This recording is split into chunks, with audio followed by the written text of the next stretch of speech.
Okay, I managed to find the files. I had them stored.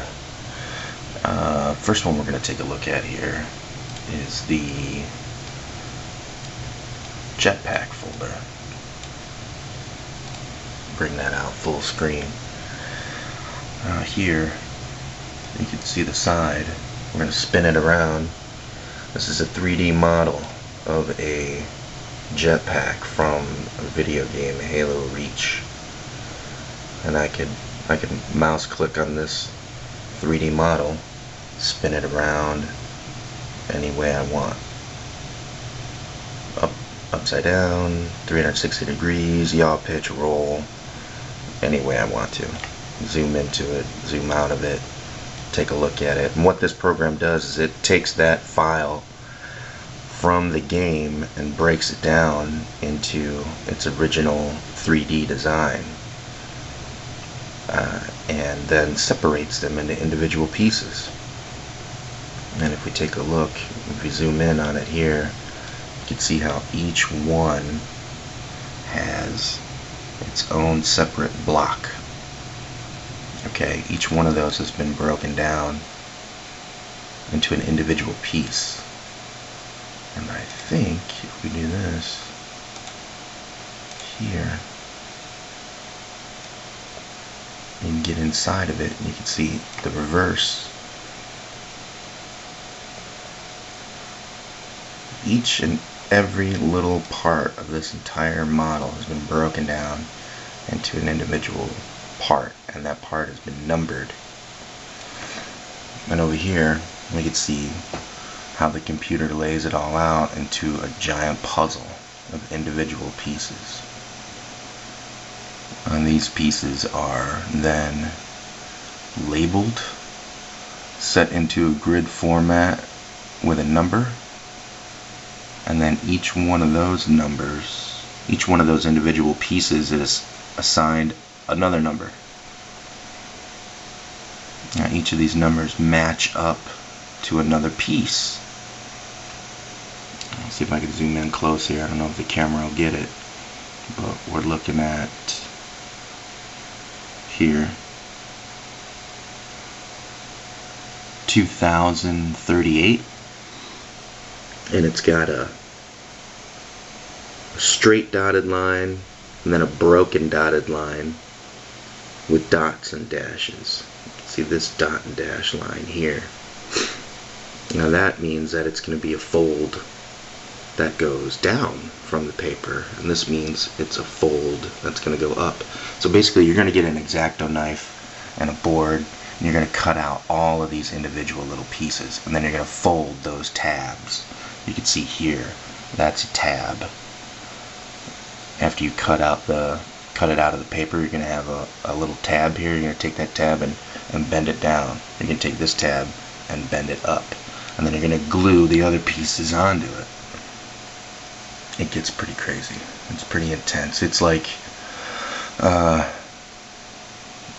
puzzle for super geeks, basically. But it is like the ultimate paper puzzle. And you print it out on heavy-duty cardstock so that it stays rigid while you're cutting it and putting it together. Yeah, check that out. That's a puzzle right there, boy.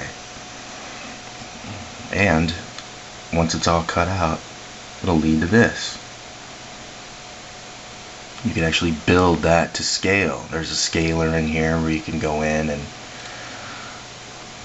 change the actual length and width of the entire thing. Basically, you measure out your own body, punch in your measurements, and then you can scale the thing down to size to fit your body shape. You know, so your shoulders fit in between there, your waist fits in between here. You know, this isn't coming out too far past your arms. You measure your body, you change this model in order to fit it, and then you go and print it out, and then you cut it out and you build it. Alright, that's the jetpack. That's a project of mine that I will be working on soon.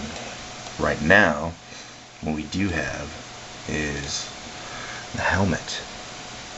This is one of the helmets I built previously.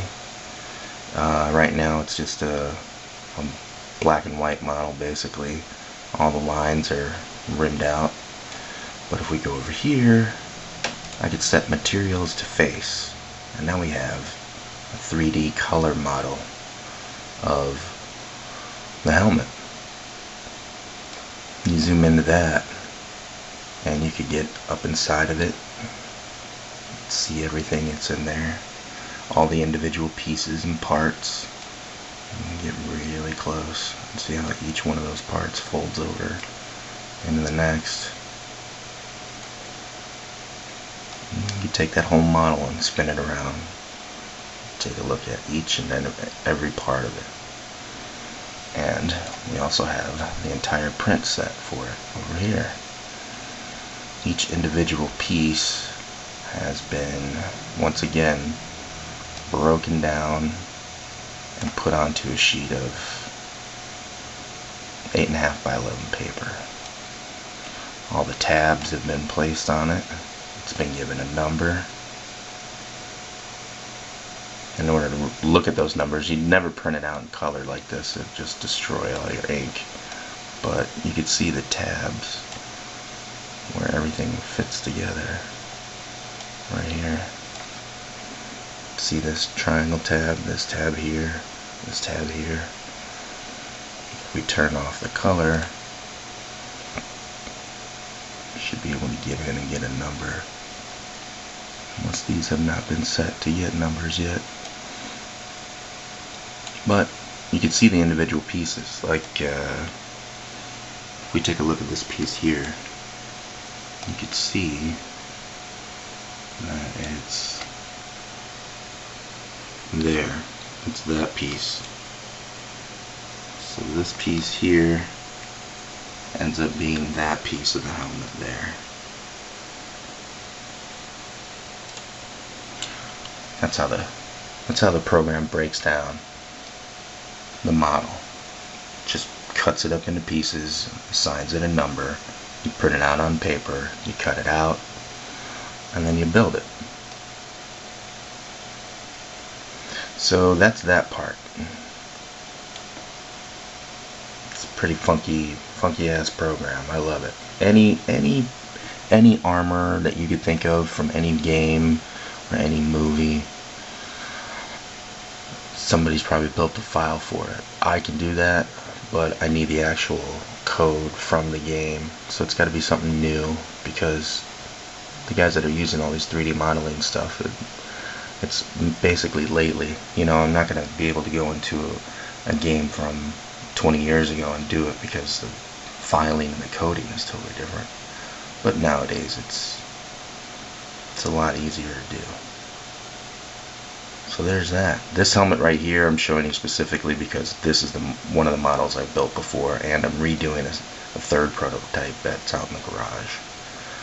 So 3D modeling with Pepakura Designer. Your helmet pieces. Build it. And short edit for the second part. Stand by.